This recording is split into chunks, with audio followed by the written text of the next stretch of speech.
The call came about 3:30 p.m. on Tuesday as a limousine carrying Myshia Johnson and her 2 children, ages 2 and 6, sat at Miami International Airport waiting for the transport plane carrying the body of her husband, Army Sergeant LaDavid Johnson, to arrive.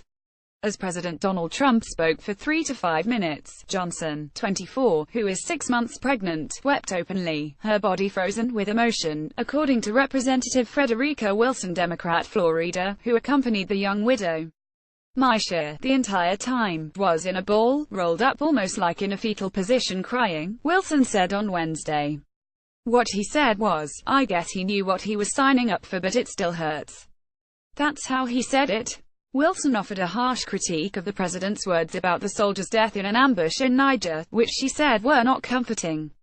So in other words, when you sign up, when you go into the military, you are really signing up to die, she said of the president's comments.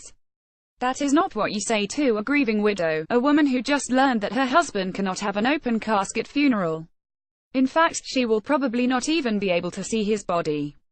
Wilson said she became livid at Trump's comments, and motioned to the military officials in the limousine that she wanted to speak with the president herself. But she said they would not allow it.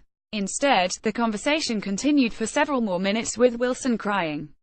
When she got off the phone, she said, "He didn't even know his name. He kept calling him, your guy," Wilson recalled the widow saying.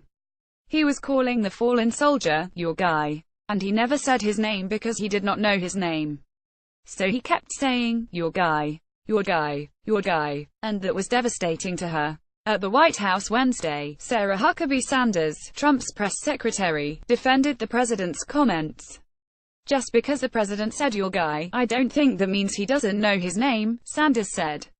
Sanders quoted Trump as saying that, as president, the hardest job he has is making calls like that, and she criticized the Florida Congresswoman for the way that SHES politicized this issue, and the way that she is trying to make this about something that it isn't. Long before she became a political figure, Wilson was well known in South Florida for her work with local communities, and for often donning decorative hats. Before joining the House in 2011, Wilson was a school principal, school board member, state legislator, and also has an elementary school named for her in Miami Gardens, LaDavid Johnson's hometown. The Congresswoman said she has known Johnson and his family for years, beginning when, in elementary school, he joined a mentoring program started by Wilson.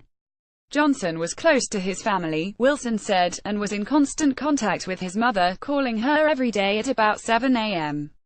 He calls her at the same time every morning, even from Africa, to tell her he loves her, Wilson said. The Pentagon has launched an investigation into the ambush in Niger that resulted in the deaths of 4 soldiers. Wilson said she also is demanding more information about Johnson's death. The New York Times reused content.